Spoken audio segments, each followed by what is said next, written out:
Primeira explicação, essa questão de uma vez salvo, sempre salvo, não é uma disputa entre calvinistas e arminianos apenas. Entre os arminianos também tem essa disputa. Os arminianos clássicos acreditam que uma vez salvo, sempre salvo. Por exemplo, a Igreja Batista, da qual eu sou membro da Convenção Batista Brasileira, ela acredita que uma vez salvo, sempre salvo. Só que está lá livre-arbítrio, eleição condicional, ou seja, é uma igreja que é arminiana clássica. Entretanto, já faz algum tempo que ela aceita os calvinistas, então não teria problema se o reverendo quisesse ser um pastor batista e pensar desse jeito. E ao mesmo tempo, ela aceita pessoas como eu, que sou wesleyano. O meu viés é mais wesleyano, tá certo? Então, essa é a nossa primeira explicação. Poderia o pastor aqui ser um arminiano clássico e eu um arminiano wesleyano. O debate seria... vocês vão entender a diferença, já eu falo a diferença. Eu defendo uma ortodoxia soteriológica que ela vem antes de Santo Agostinho, tá certo? Santo Agostinho, o bispo pagão entre nós. Quem fala isso é Peter Braun, na biografia Santo Agostinho, para quem quiser adquirir. Inclusive, pastor César, eu apelo aqui para aquela câmera que eu olho ali. Gente, sim, compre esta biografia. Antes de você começar a estudar essa temática, vai na fonte. A fonte primária não é João Calvino, a fonte primária é Santo Agostinho. Então você vai lá, compra a biografia dele, olha o que aconteceu com Calvino, tá certo? De onde ele veio, quando ele saiu do estoicismo, quando ele escreve livre-arbítrio, depois quando ele encontra com Pelágio, e aí ele vai escrever confissões e tudo mais. Se você entender o que aconteceu com Agostinho, você vai entender os novos conceitos que nós temos na igreja hoje, nessa questão de soteriologia. A ponto de alguém questionar que ter fé é obras. Ou seja, isso aí é uma coisa que foi projetada, trabalhada na vida da igreja. Mas, voltando à questão, então qual é a ortodoxia que eu defendo? E aqui digo ortodoxia porque está num dos sínodos. Primeiro, livre-arbítrio permanece após a queda, embora enfraquecido pelo pecado. Segundo, a morte de Cristo tem o propósito de salvar a todos os homens. Só teria efeito nos que creem. A presciência divina não interfere na vontade humana.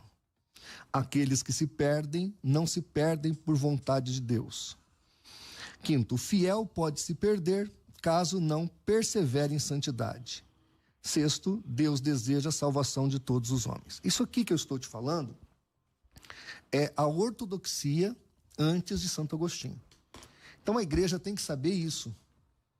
Porque hoje é colocado, e eu sei que não é o caso do reverendo, mas hoje é colocado, como dizia Wesley, né? Lá na Inglaterra, quando ele falava que era arminiano, ele disse que apanhava como um cachorro magro, como um cachorro sarnento.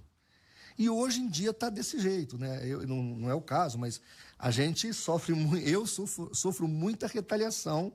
É só você dar um Google lá por causa dessa questão. Então, de novo, defendo uma ortodoxia que vem antes de Agostinho, tá certo? Mas eu quero só isso, antes de Agostinho. Mas eu quero deixar claro para o reverendo, não vejo problema com os meus irmãos que acreditam que uma vez salvo, sempre salvo. Porque o que eles dizem quando a pessoa se desvia? Estavam entre nós, mas não eram dos nossos. Tá bom? Vamos lá.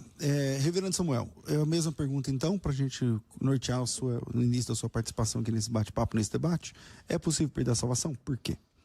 Tá. Eu entendo que sim, né? Minha posição aqui é não, essa. Não, você entende que não. Eu entendo que não é possível perder, perdão. Puxa, assustei agora. Não. Eu já ia te dar uma camiseta. Desculpa. Eu entendo que não é possível perder. E por quê, né? Evocou a questão do Agostinho. A gente precisa entender que a teologia ela é dinâmica e ela vai sendo construída na história. Por exemplo, Agostinho ele tinha a posição de que o milênio era literal, depois ele entendeu que não era literal. Ele passou daí, surge o amilenismo, por exemplo. Então, Agostinho ele tem posições que são revistas e há coisas que não são discussões do dia de Calvino, do dia de Agostinho. Por exemplo, eu normalmente, quando eu trato sobre esse assunto, eu não trato sobre o calvinismo. O pastor sabe muito bem disso. O que Calvino escreveu vai além de 5 pontos. Ele nem participa da de Convenção Dort. dos 5 pontos. Ele não está mais vivo, Arminius não está mais vivo. Então é uma discussão de seguidores.